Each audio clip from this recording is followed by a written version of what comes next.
Oke, untuk mengetahui kondisi terkini di New Zealand setelah sekitar 20 hari ya, tidak ada penambahan kasus baru di sana dan dinyatakan bebas dari COVID-19. Bergabung bersama kami ada ahli epidemiologi Panji Hadi Sumarto yang saat ini berada di New Zealand. Kita sapa langsung Mas Panji, selamat malam. Selamat sore Mbak Puspa. Oke, Mas Panji, beberapa waktu lalu saya sempat komunikasi nih dengan Dubes Republik Indonesia untuk New Zealand, Tantowi Yahya. Beliau mengatakan bagaimana sih data dan juga sains ini sangat berperan di New Zealand untuk mengendalikan kasus corona di sana pada saat itu. Sehingga juga Jacinda Ardern mengumumkan mereka menang melawan COVID-19. Tapi setelah berhasil memenangkan perjuangan ini, perlawanan terhadap COVID-19 ini, apakah data dan juga sains ini masih digunakan, masih difokuskan untuk mengendalikan kasus COVID-19 setelahnya? Tentu Mbak, saya pikir Perdana Menteri Jacinda Ardern ini sangat konsisten menempatkan sains sebagai kompas dalam penanganan COVID-19 di Selandia Baru ya. Memang betul sekarang sudah tidak ada restriksi, jadi sejak dinyatakan tidak ada kasus, sudah tereliminasi, New Zealand memasuki alert level 1, artinya semua kehidupan seperti normal. Bukan normal, ini old normal. Normal saja, tidak ada batasan apapun. Tetapi di luar itu tentunya pesan yang disampaikan tetap konsisten bahwa walaupun New Zealand sudah tidak mempunyai kasus, tidak berarti New Zealand itu bebas dari ancaman COVID-19. Oleh karenanya perbatasan masih ditutup dan Jacinda selalu menyatakan bahwa kita warga New Zealand ini ada di dalam permainan yang jangka panjang begitu, bukan berarti ini semuanya selesai. Oke, dengan tidak ada kasus corona setelah berminggu-minggu dan mulai dibukanya kembali, ada pusat pertokoan dan juga segala yang mendukung aktivitas perekonomian di sana. Bagaimana Mas Panji melihat perubahan gaya hidup? Apakah masih dilakukan protokol kesehatan itu oleh masyarakat New Zealand? Kalau tidak ada keharusan, Mbak. Jadi memang sama sekali tidak ada restriksi lagi, tidak ada social distancing, tidak lagi diperlukan pembatasan jumlah konsumen di dalam toko, sudah tidak ada sama sekali itu. Tapi tentunya kalau saya sendiri yang merasakan hidup di sini, merasakan lockdown, merasakan bagaimana ketatnya aturan-aturan pembatasan sosial dan lain sebagainya, masih ada sisa ya, terasa saya masih harus cuci tangan sering-sering, kemudian kadang-kadang masih terasa kayaknya ini saya nggak boleh dekat-dekat sama orang ya, harus ada jarak 2 meter, padahal sudah nggak ada. Tapi sekarang udah nggak ada sama sekali aturan-aturan itu. Oke, bebas berarti ya orang untuk melakukan kegiatan apapun seperti biasanya, nggak ada new normal lah istilahnya ya?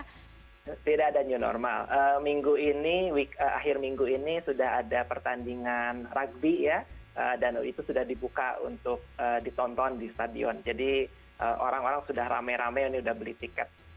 Oke, tapi Mas Panji tadi juga Mas Panji sempat nyebut walaupun kita bebas COVID-19 nih tidak menutup kemungkinan akan ada lagi. Bukan berarti bebas lah dengan segala resikonya di masa mendatang. Kemudian yang Mas Panji lihat bagaimana persiapan di New Zealand memprediksi atau menuju kemungkinan ada gelombang kedua COVID-19? Yang sekarang dilakukan adalah belum membuka perbatasan internasional ya. Jadi penerbangan dari luar negeri ke New Zealand ini masih belum ada. Yang sudah dimulai memang ada pembicaraan dengan Australia yang kurang lebih kurva epidemiknya sudah sama juga rendah begitu, tetapi ini belum ada rencana yang pasti dan selalu konsisten sekali pemerintah New Zealand ini tidak memberi harapan palsu ya bahwa bulan depan akan dilonggarkan atau minggu depan akan dilonggarkan. Tidak, mereka tidak memberikan waktu seperti itu dan hanya menyatakan bahwa kita belum aman, oleh karenanya border masih ditutup dan seperti itu yang dilakukan sekarang. Oke, nggak ada harapan palsu di sana. Tapi Mas Panji, kan saat ini lagi menuntut ilmu ya, lagi ambil doktor di New Zealand. Gimana kuliahnya? Apakah secara online masih dilakukan atau sudah tatap muka di kampus? Ya, kalau saya kebetulan tidak ada perkuliahan, tapi teman-teman saya, karena saya tinggal di asrama mahasiswa pasca sarjana dan juga di dalam lingkungan kampus, memang perkuliahan semuanya masih online. Jadi belum masuk lagi ke tatap muka ya, tetapi memang sejak masuk ke level 2 kira-kira akhir bulan lalu itu mahasiswa sudah diperkenalkan kembali ke lingkungan kampus. Oke, masih ada kegiatan yang tidak memerlukan tatap muka begitulah ya untuk menghindari hal yang tidak diinginkan. Tapi Mas Panji melihat apa yang dilakukan oleh New Zealand dengan data dan juga sainsnya, kemudian memperkuat komunikasi pemerintah dan juga publik di sana dan masyarakat di sana. Apa sih kira-kira, walaupun nggak apple to apple secara geografis dan juga jumlah penduduk ya dengan Indonesia, New Zealand dan Indonesia. Tapi apa yang bisa kita tiru dari cara pemerintah New Zealand mengendalikan kasus corona di sana?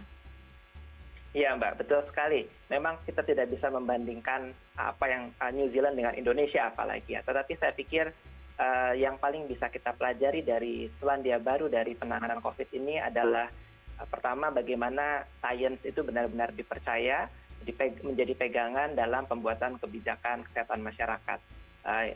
New Zealand menggunakan modeling, dipakai hasilnya, dan itu yang mengarahkan dilakukannya lockdown yang nasional total. Yang kedua, leadership yang sangat baik ya.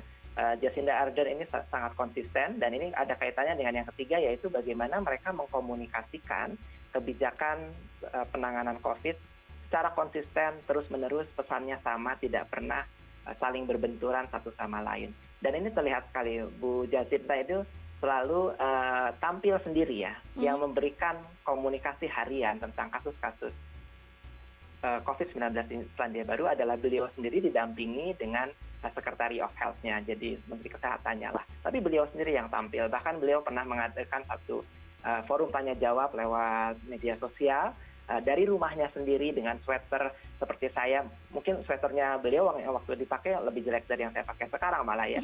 Jadi beliau hadir dan beliau memimpin langsung dengan pesan yang konsisten dan di sana beliau berhasil ya menciptakan rasa percaya yang begitu tinggi dari warga New Zealand terhadap pemerintahnya. Saya pikir itu yang bisa kita contoh, Mbak. Oke, belajar menjadi masyarakat, langsung turun ke sana dengan hidup melakukan gaya seperti masyarakat gitu ya, komunikasi yang disampaikan seperti itu. Baiklah, terima kasih banyak Mas Panji Hadi Sumarto, epidemiolog FK Unpad yang saat ini berada di New Zealand. Terima kasih banyak, stay safe di sana, oke?